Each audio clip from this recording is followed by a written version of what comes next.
So yeah, that's obviously here on the screen. I got some goals set up as well that I have in mind. I do want to make at least 150 followers by the end of this month, and I am getting close. Right now, I'm sitting about I think 122 if I recall correctly. Let me double check real quick. Let's see where we are here, just so I can verify. So where is my page that I go to usually? My Okay, so right now I'm sitting at about 122 followers, which is fine. So another 28. There should be no rhyme or reason why I can't make the 150 follower goal by the end of this month. Um, and then beyond that, I do want to see if I can put in the time and effort to potentially generate a couple more revenue streams outside of this. Um, and just push as hard as I can. Obviously I still have my full-time career that I do, my 9 to 5 as a security engineer, um, and I do make good money from it. Of course, it took me a while to get to where I am now, but I really want to kind of start getting away from that because I've been in the game for almost 25 years, and so I need to kind of shift focus just a little bit. And I'll still be a part of the hacker community in general, and I'll still go to like ShmooCon, providing I get a ticket for it, which hard to come by.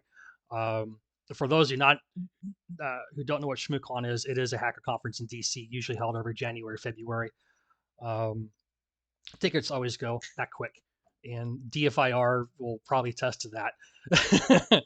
um, like I said, there's ShmooCon is still want to make the rounds too whenever I'm able to do so. Besides DC, besides Charm, which is Baltimore, besides Nova, which is Northern Virginia, Delaware.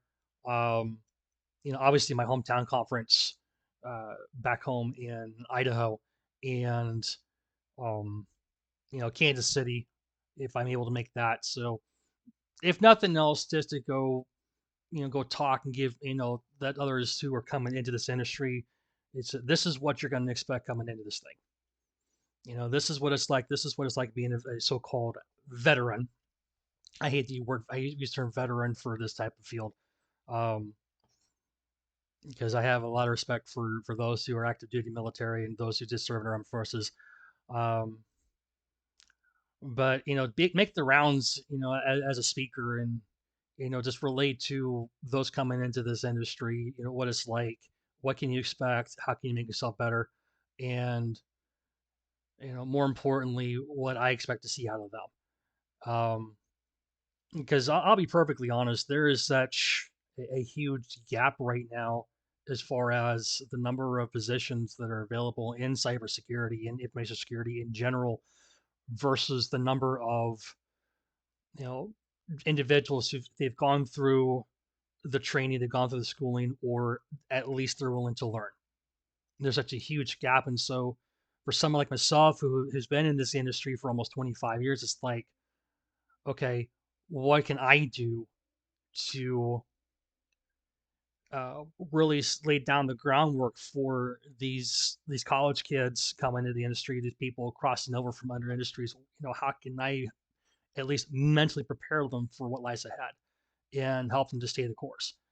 Um, I will say there is a lot of disparity right now. There's a lot of gender disparity.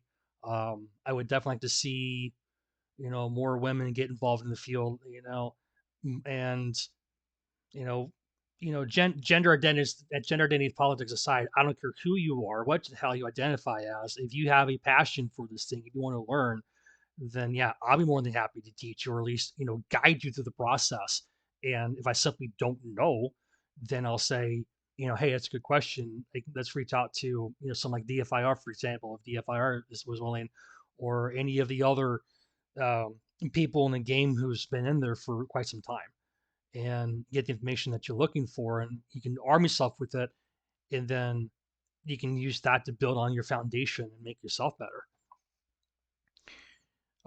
So yeah, that's pretty much what I had in mind for my spiel, for lack of better terms. um I'm excited. I'm excited about where I want to go as far as being as far as content creation goes, about my health and taking control of my future, from the different perspectives.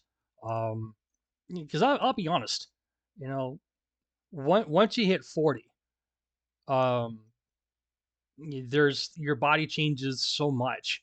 Mine more so the fact that I do have a pre-existing injury from 1998 when I fractured two vertebrae in my spine.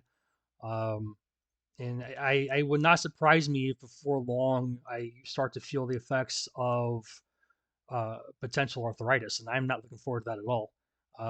I will say that there is a history of rheumatoid arthritis on one side of my family. I won't say which side, but there is a documented history of rheumatoid arthritis, and that's something that I try not to think about.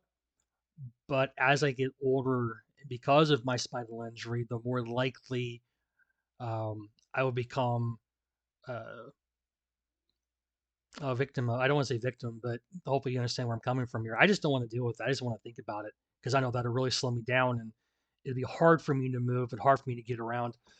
It's just one of those things, unfortunately, in life threw at me when I was much, when, 20 some over, well, let's see, yeah, over almost 25 years ago.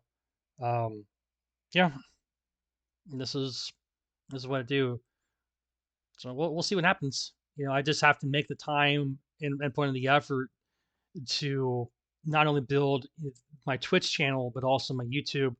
And by the way, if you didn't catch it, you can do exclamation mark socials in the chat there, and it gives you a link to everything they've got so far.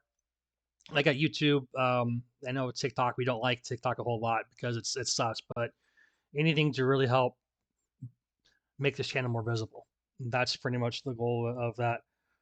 So yeah, good times.